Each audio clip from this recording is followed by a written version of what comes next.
अस्सलाम वालेकुम and welcome back to my channel. कैसे हैं आप सब? उम्मीद करती हूँ सब खैरियत से होंगे। तो जनाब शुरू करते हैं आज का व्लॉग। तो जैसा कि मैंने आपके साथ शेयर किया है, आज है बर्थडे व्लॉग। तो यहाँ पे अज़का भाभी और बच्चे भी वापस आ चुके थे क्योंकि अज़का भाभी मायके गई हुई थी। तो ये मिट्ठू जो है ना मुझसे मिल गया था यहाँ पे, इतना खुश हुआ मिलके क्योंकि पिछली दफ़ा जब मैं आई थी ना तो मेरे पास नहीं आ रहा था, तो फिर अगले दिन जाके मेरे पास आया। तो इस दफ़ा मैं फ़र्स्ट टाइम में ही मेरे पास आ गया। उसको पता चल गया था ना मेरी फुप्पो हैं बच्चों को खून के रिश्तों का कितना पता होता है। तो खैर यहाँ पे फिर हम लोगों ने तैयारी श्यारी शुरू करनी थी सुबह सुबह ही, क्योंकि नाश्ता वगैरह कर लिया था। और भाभी ये स्वीट्स भी लेकर आई थी क्योंकि भाभी की सिस्टर की ना इंगेजमेंट हुई थी। तो यहाँ पे फिर हम लोगों ने स्वीट्स वगैरह खाई और उसके बाद फ़ौरन ही मैंने अस्मा को कहा कि हम लोग ना तैयारी शुरू कर देते हैं क्योंकि गैस आती नहीं है। तो फिर सुबह नाश्ते के बाद ही शुरू होंगे तो शाम तक जो है ना हमारी तैयारी कंप्लीट होगी। तो खैर यहाँ पे स्टीम रोस्ट मैंने रख दिया था कढ़ाई के अंदर पकने के लिए।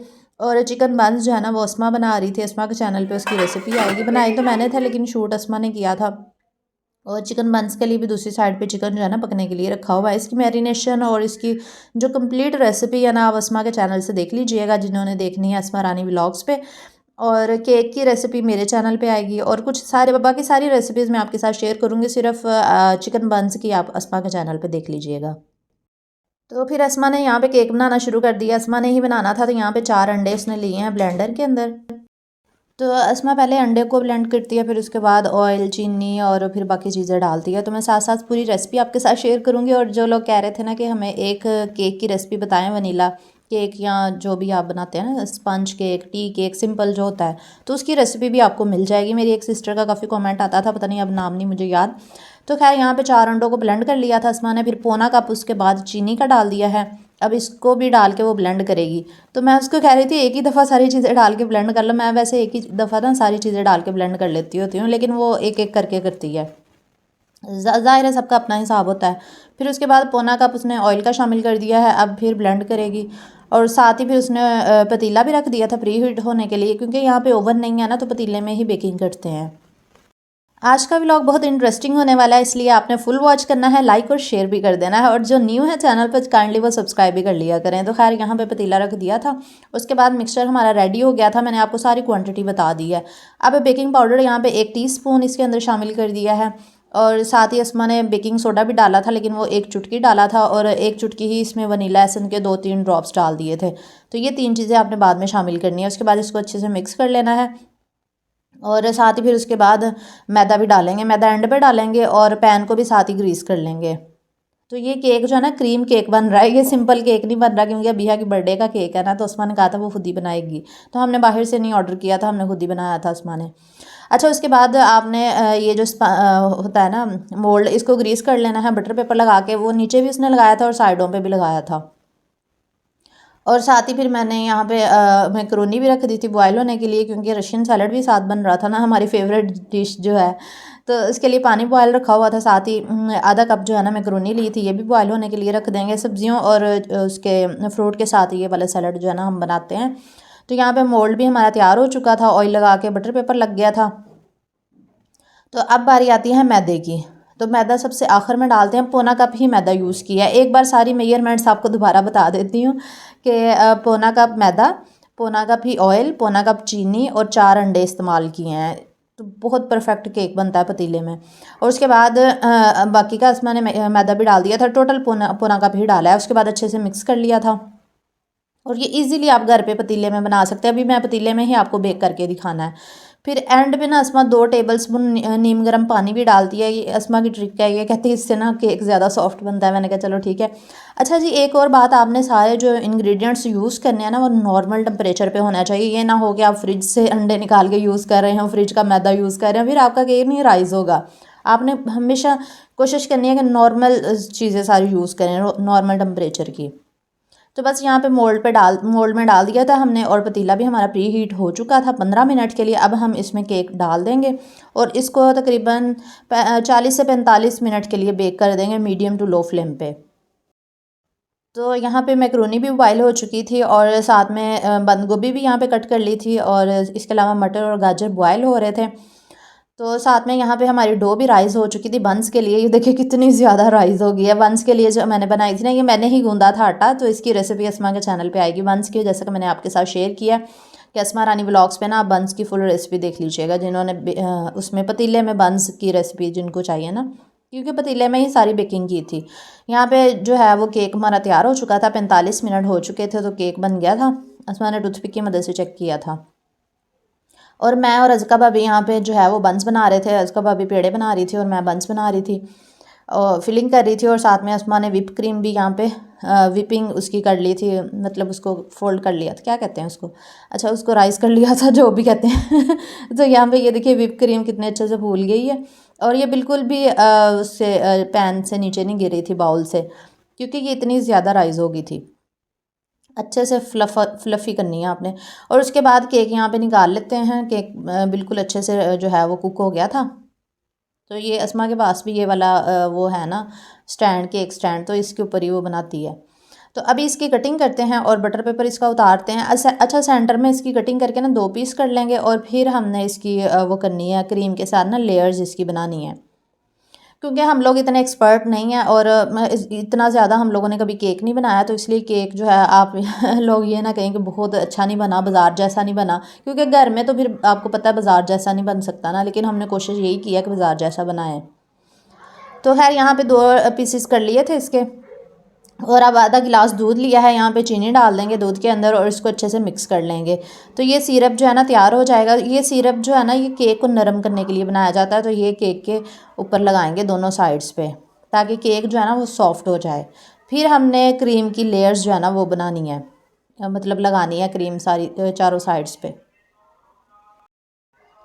तो इस तरीके से केक बहुत अच्छा बनता है। अगर आप लोगों ने क्रीम केक नहीं बनाना तो आप बस इतनी रेसिपी को फॉलो कर लीजिए। वनीला केक जब हमारा तैयार हुआ था, अगर क्रीम आप नहीं लगाना चाहते, क्योंकि जो लोग मुझे एक केक की मेजरमेंट्स का पूछ रहे थे ना, तो उनको समझ आ गई होगी। तो बस यहाँ पे इसको कर लेंगे, रैप कर लेंगे, फोल्ड कर लेंगे क्रीम के साथ, इसको आइसिंग कर लेंगे। तो पहले दरमियान में लगाई है, फिर साइडों पर लगाई है, बस मैं ऊपर लगा रही है।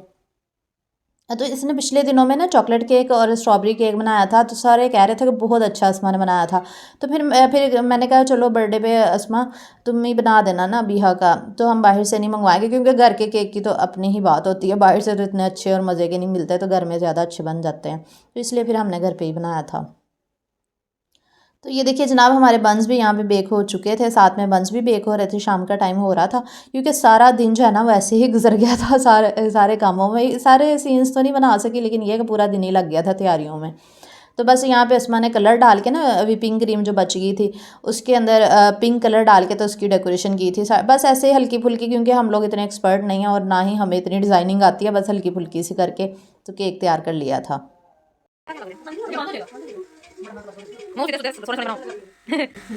मोटी बहन तो भी स्माइल कर खाधी जाती गाय खाधी जाती नाले बनाई जाती होर पाला खाला खाला सारा होर खाला। मैंने कहा चलो थोड़ी सी लाइव बोंगियाँ भी आपको सुना देती हूँ, रियल में हमारी बोंगियाँ ऐसे ही चल रही होती हैं। अच्छा जी, यहाँ पे मैंने लहसुन ले लिया है, उसको चॉप कर लिया था, क्योंकि मैं स्टीम रोस्ट जो बना रही थी ना उसको कोटिंग मैंने कोरियन चिकन की करनी थी, तो ये मैंने डिफरेंट थोड़ा बनाया आज। तो यहाँ पे मैंने लहसुन को चॉप कर सॉरी सौते करके ना जब ब्राउन सा हो गया, फिर मैंने इसमें 2-3 टेबल स्पून केचप डाल दिए, 2 टेबल स्पून चीनी डाल दी, चिली सॉस, सोया सॉस और सिरका 1-1 टीस्पून डाल दिया था। अच्छा कोरियन चिकन जो होता है ना उसको ना फ्राई किया जाता है और फिर इस तरह की कोटिंग के साथ उसको रैप किया जाता है, लेकिन मैंने स्टीम करके बनाया था, क्योंकि हम लोग फ्राई आइटम कम ही खाते हैं। और अब साथ में रशियन सैलड भी बना रही थी, उसके लिए मैंने क्रीम डाल ली थी और उसके बाद मैंने इसमें चीनी शामिल कर दी। अच्छा क्रीम, चीनी और मायो ये सारी चीज़ें डाल के ना अच्छे से मिक्स कर लेते हैं। थोड़ा सी काली मिर्च और नमक भी डालते हैं इसमें, इसकी ना वो ड्रेसिंग तैयार करते हैं। लेकिन जब आपने सर्व करना हो ना तो आप हाफ़ क्रीम पहले लगा दीजिएगा और हाफ़ क्रीम ना आप बाद में डालिएगा। तो यहाँ पे हमारे सारी चीज़ें तैयार हो गई थी। कॉकटेल भी थोड़ा सा पड़ा हुआ था, वो भी हमने डाल दिया। एप्पल, बंद गोभी, मटर, गाजर और मैक्रोनी ये सारी चीज़ें डाल के फिर क्रीम डाल दी थी। हाफ़ क्रीम हमने बाद में डाली और हाफ़ में हमने पहले ही लगा के फ्रिज में रख दिया था ताकि ठंडा हो जाए। तो बस अभी डिश आउट कर रहे हैं, क्योंकि बस खाने का टाइम हो गया था। अभी तकरीबन रात के 8 बज रहे थे जब हम लोग ने बर्थडे की थी। तो बिहा की बर्थडे थी कल, यानी कि 27 को बिहा की बर्थडे होती है और ये व्लॉग आपको आज मिलेगा क्योंकि कल का व्लॉग है ना। अच्छा, उसके बाद फिर मैंने कोरियन चिकन की जो कोटिंग तैयार की थी, उसके बाद मैंने इसमें चिकन स्टीम रोस्ट जो था ना, वो पानी उसका बिल्कुल खुश्क हो गया था, मैंने उसको ना मीडियम टू लो फ्लेम पे कवर करके पकाया था। चिकन बिल्कुल नहीं टूटा था और बहुत सॉफ्ट चिकन बना था, जूसी सा। फिर मैंने रैप कर दिया उसी कोटिंग के साथ, उसको डिश आउट कर लिया और ऊपर मैंने तिल डाल दिए थे। अच्छा, मेरे पास ना वाइट और ब्लैक तिल थे, फिर मैंने वही डाल दिए। अगर सिर्फ वाइट डाल दे तो वो भी अच्छे लगते हैं। और यहाँ पे केक भी हमारा ठंडा हो चुका था, फ्रिज में रख दिया था इसको। तो ये देखिए माशाल्लाह केक खूबसूरत बना है। आसमा ने बनाया था इसका बिहा का बर्थडे का केक। तो इसकी रेसिपी मैंने आपके साथ शेयर कर दी है। तो बस यहाँ पे सारा कुछ रेडी हो गया था और हम लोग इसकी बस बर्थडे करने लगे थे। अच्छा, ये स्टिकर ना आसमा लेकर आई थी बिहा के केक पे लगाने के लिए, तो फिर ये एंड पे हम लोगों ने लगा दिया था। Happy birthday to you, happy birthday to you, happy birthday Abiha, happy birthday to you.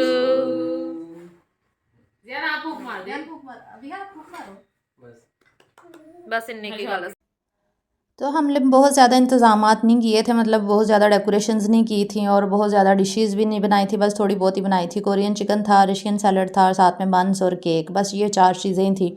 और ना ही बिहा को मैंने तैयार करके जो है वो बर्थडे की थी, क्योंकि ऐसे ही छोटा सा ही फंक्शन रखा था। हमने सोचा था कि मेन फंक्शन जो है ना वो खाने वाल में ही करेंगे, तो इस वजह से मैंने बस हल्का फुल्का किया ताकि ये खुश हो जाए, क्योंकि इसको ना अपनी बर्थडे सेलिब्रेट करने का बहुत ज़्यादा शौक होता है। तो फिर बस इस वजह से हल्का सा फंक्शन कर लिया था। मतलब फंक्शन तो नहीं था, बस घर वाले ही थे, बस हल्का फुल्का सा बस कर लिया इसके लिए ताकि ये खुश हो जाए ज़रा। तो इसको गिफ्ट्स लेने का भी बड़ा शौक होता है ना। तो फिर बड़े मामू ने पैसे दे दिए थे, क्योंकि असरा भाभी घर नहीं थी ना, वो मायके गई हुई है ना, तो वरना वो बिहा के लिए बड़े प्यारे प्यारे गिफ्ट लेकर आती होती हैं। तो फिर ये नाना अबू की तरफ से गिफ्ट था बिहा को, और सब ने बिहा को गिफ्ट्स दिए, क्योंकि गिफ्ट्स की वजह से ही तो बिहा बर्थडे सेलिब्रेट करती है उसको बड़ी खुशी होती है। ये फिर खाला ने दिया, सब ने ही, बिहा के मामुओं ने, खाला ने, सब मामियों ने, सब ने दे दिए थे गिफ्ट्स। तो बस इसकी ओपनिंग भी करते हैं ना, ये भी मैं आपके साथ शेयर करती हूँ कि क्योंकि बिहा को ना पेंटिंग, ड्राइंग, इन सारी चीज़ों का बहुत ज़्यादा शौक था। तो मैंने सबको यही कहा था कि अगर आप लोगों ने बिहा को कोई गिफ्ट देना तो यही वाली चीज़ें दीजिएगा, क्योंकि इसको यही चीज़ें पसंद है। टॉयज़ के साथ तो खेलती नहीं है, इसका घर पूरे अलमारी जो है ना वो टॉयज़ के साथ भरी हुई है, लेकिन वो कभी इसने खेला ही नहीं है। सिर्फ ये ड्राइंग करती है, पेंटिंग करती है, उसको शौक ही इतना ज़्यादा है ना, तो इसलिए सब ने फिर इसको ड्राइंग की, पेंटिंग की चीज़ें ही गिफ्ट की थी। तो ये कैनवस था एक, ये भी अस्मा लेकर आई थी बिहा के लिए। तो ये मैंने कहा था घर जाके बिहा इसको ओपन करना भी, बाकी चीज़ें जो है वो ओपन कर लो, क्योंकि ये वॉशेबल था कैनवस। ये इधर से ही अस्मा पता नहीं किसी शॉप से लेकर आई थी।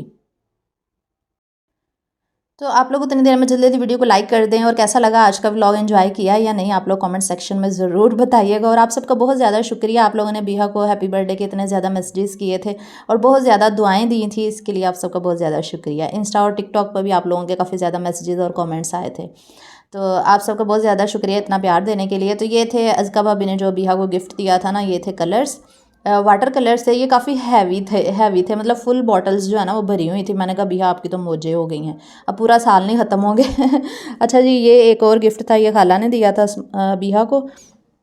ये थी ऑटोमेटिक ज्योमेट्री थी, ये बहुत ही खूबसूरत लगी मुझे। अच्छा, इसमें ना 3 बटन्स लगे हुए हैं, हर बटन का ना अलग से टास्क होता है, वो बटन्स के साथ ना इसकी सारी चीज़ें खुलती हैं। जैसे ये बटन लगा, स्क्रीन खुल गया, फिर एक दूसरे बटन के साथ ना ये पेंसिल्स वाला ये साइड पे जो है ना ये खुल जाता है, ऑटोमेटिक है ना। फिर तीसरे बटन के साथ शॉर्पनर वाली जो जगह बनी हुई है वो खुल जाती है थोड़ी एक्सपेंसिव थी, लेकिन ये है कि बहुत अच्छी लगी मुझे। तो बिहा इतनी खुश हुई देख के, क्योंकि इसका ज्योमेट्री बॉक्स बड़ा रफ हुआ था। मैंने कहा चलो अब खुश हो जाओ। तो चले अब नेक्स्ट वाला खोलते हैं। तो बच्चों को यही शौक़ होता है कि बस गिफ्ट मिल जाए और हम खोलें और जल्दी से बस उसको यूज़ करें। तो ये वाली किट जो है ना ये भी बहुत खूबसूरत थी, ये मम्मा की तरफ से बिहा को गिफ्ट था।